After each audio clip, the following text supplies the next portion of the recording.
Just be yourself. This advice is so vague, but why is it so powerful? I am sure you have heard this said so many times by your peers, by your friends, by people giving you dating advice, by your parents. I know for me, when I was a kid, my mom would always tell me, sé tú, brilla tu luz, be you, shine your light. And I'm like, okay, mom, you're just saying that to me because you're my mom and you think being me is beautiful. But the world thinks being me is weird and is not good enough. Now, like, I understand what it means to be yourself. When you hide your true self, it is harder to unleash her because she's been so deeply buried that you no longer even know who she is anymore.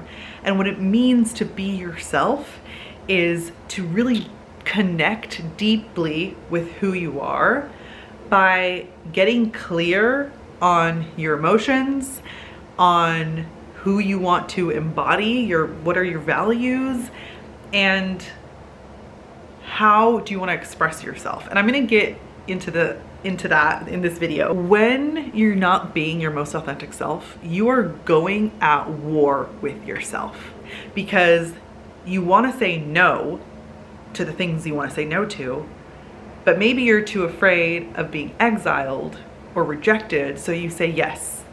You say yes to doing that favor for that friend. Or maybe there's this thing that you want to do, start a blog, start a business, go on more dates. You're afraid. So then you don't say yes to yourself in those things. And so for the longest time, I wanted to be someone who just spoke her mind out. Like if I wanted to say something funny, I would say it, but I didn't want to be weird and I didn't want to be random. So I would just like keep that joke to myself.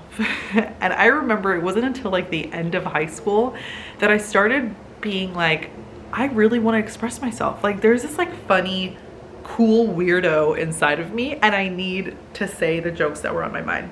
But because nobody knew this side to me, when I would do these like very dark humor, satire type of jokes, I would get these really strange looks like, that is not you. Karla is the good girl. She doesn't do dirty jokes, dark jokes. Like, this is weird. Then when I got into college, I was like, I'm gonna be the person who says the things that are on my mind. I'm gonna be that person who's sitting in the back of the class because she's a little shy, but if she needs to speak her mind, she will speak her mind and everyone will turn and be like, oh, did she just say that? My baby just woke up, so I'm going to film this regardless because I have something to say. So if to my son, I say, be yourself, I want him to express himself. I am going to give my son that vague advice of be yourself. Because truly, yes, it's vague, but it's so powerful. Because the more you keep hiding your funny, silly, expressive self, the more resentful you are going to be to yourself. You're gonna be at war with yourself because you're like, God, I really want to go after the things that I want. I want to be more courageous. That's who I am, but I just can't because the fear is so loud. I want to be that funny person who says things that's on her mind, who shows up as she is. But what are people going to say about me? Imagine if I'm like, I have to hide parts of myself. And then the more I hide parts of myself, the more resentful I am with the world and those around me, because then I'm like, well, when do I get to show up for myself? When do I get to be myself, right?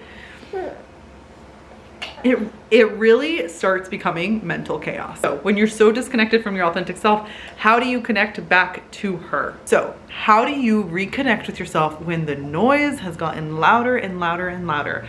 And now with like AI, I feel like everyone's starting to sound the same. There's the same advice out online. I don't know, it just feels like really noisy. So this is coming from someone who lost herself in 2019, lost herself, meaning I went through like a quarter life crisis, and I talked about this in one of my videos. You can watch it over here. But I really had to dig into my emotions and be really honest with myself about my truth. Like, what truth was I running away from? What story was I creating? And what emotions were attached to that?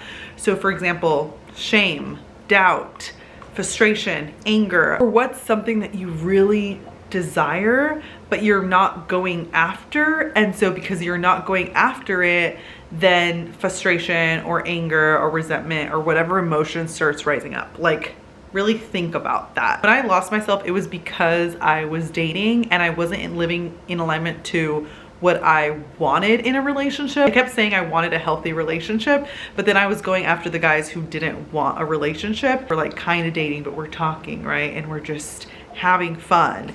And I played this like, I want to be a cool girl and like, yeah, I'm just having fun. But what I really wanted was to have a healthy relationship. And when I didn't live in alignment to that because I wasn't living my truth, what came up for me was anger and resentment and shame. So ask yourself these questions. What truth about myself am I hiding, right? Like for me, it was, I do want a healthy relationship, but I don't feel like I'm worthy. I don't feel like I'm good enough. When you're able to process the emotions that are connected to a story that you're telling yourself about why you can't have what you want, or you're not being honest about what you're going through, and you just keep dismissing the emotions connected to that desire, that story, that truth within you, then you're just gonna keep moving on to the next chapter of your life with those emotions. And when you carry the baggage, shame,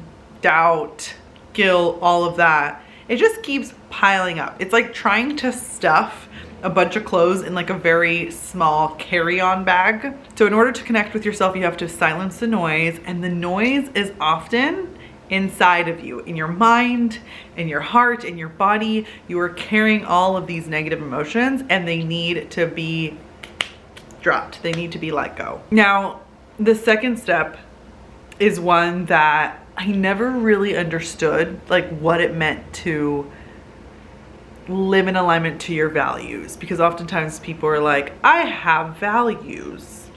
What are those values and what do they mean to you? So when I think of values, I think of embodying the things that matter most to you. So if peace matters to you, that is my number one value. How can you create more peace in your life? When I think of peace, for me, it's connecting with God in the morning. It's saying no to the things that are going to bring chaos to my life. So if I value slowing down and peace, I'm not going to schedule my day with like meetings or get-togethers and just like saying yes to everything, right? Like, yes, it's important to say yes to yourself and the things that matter most to you. So that's what I mean by like embodying your values, right? So if courage is important to you, are you in your comfort zone right now? And how can you get out of it? If living intentionally is important to you, how can you embody that? So my way of living intentionally may be different than yours. Like for me, living intentionally is being mindful, being present, allowing things to just be, like not being in control all the time. For example, my son waking up, right? I was like, you know what? I am not going to wait for the perfect day to film.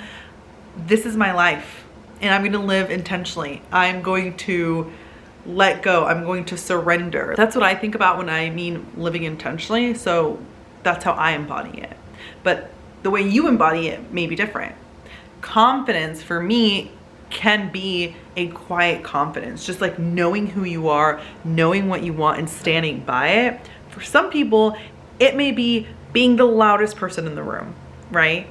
So in order to reconnect to yourself, ask yourself, what is most important to me about my life? Like what matters most to me?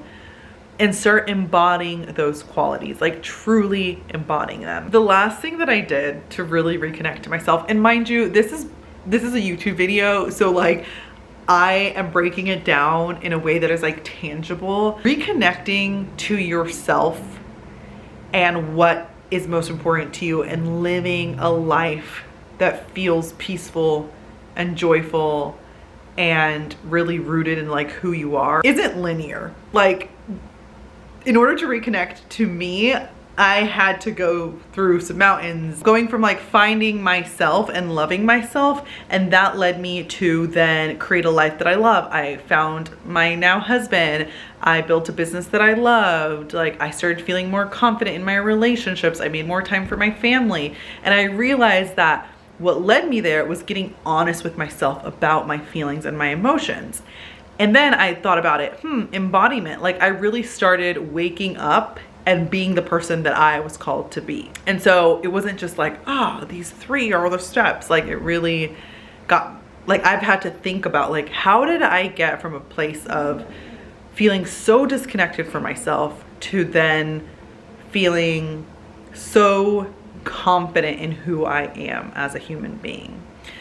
And this third step actually came to me a few nights ago. I was sleeping, nursing my son, laying down, not sleeping. And I told my husband, go, can you grab my phone? Like, I got an idea.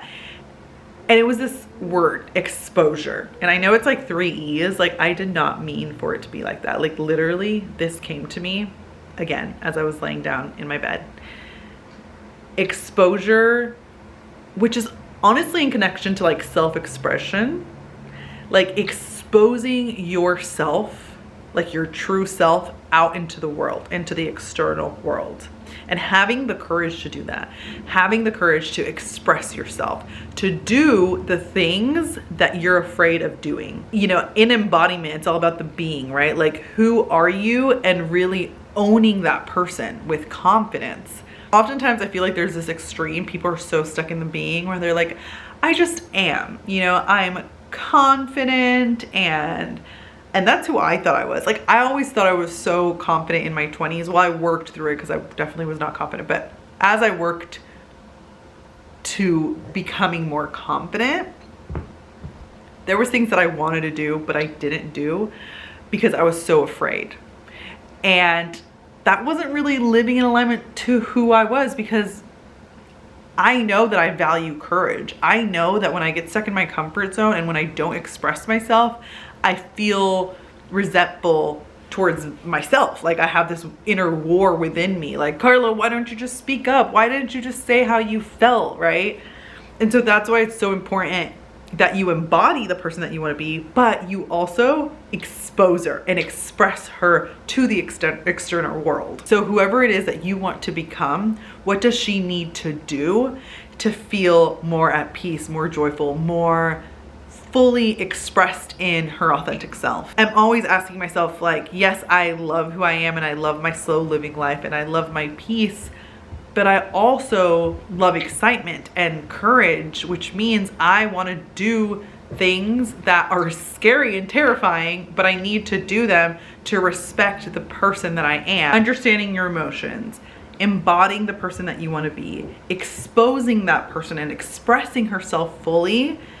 This will all lead to you truly living in alignment to your true self. Putting yourself out there, being the person that you want to be mentally, emotionally, spiritually, physically, it is not easy. Like, I pride myself in being intentional, but there are moments that I'm scrolling my phone and I'm like, oh my God, I want to be present with my son. But because I know who I am, because I know I value that, I'm able to be aware and like get out of that state of just scrolling and being like, how can I be more present with my son? If I catch myself being content, not that there's anything wrong with being content, but it's from a place of fear, I'm like, Karla, you want to do that thing. You want to speak on stages. You want to create content. So how can you be more courageous? So anyways, I want you to take a moment today and just ask yourself, how can I be more me today? Maybe it's getting clear on what you have been holding on to. What is that truth that you've been hiding? Maybe it's embodying that person, which requires you getting clear on your values. So if you want to embody your feminine side, how can you be more feminine today? If you want to embody your vulnerable side, how can you be more vulnerable? So what's one way I could be more me? Because that choice can change everything. It could lead you to finding the one if you're single. It could lead you to getting your dream job. It could lead you to finally launching that project that has been in your heart. It could lead to true friendships that see you for who you are. Because if you are being someone you're not, those friendships that met you with this like fake version of yourself aren't real. If you had to perform to get the guy and be someone that you're not, be the cool girl, when you're actually the Latina who's like, this is how I say things and this is how it is, then that person didn't fall in love with the real you. So yes, maybe it is cliche to say just be yourself. But I want you to remember that just being yourself has so much power. Living authentically isn't becoming someone new.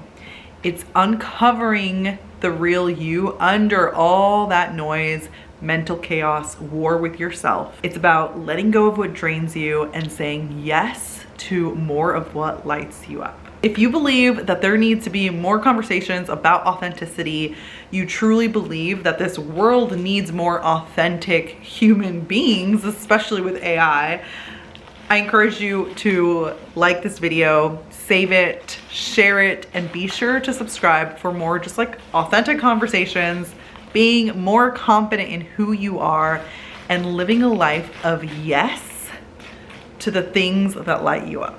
All right, bye. Yeah. ¡Mua!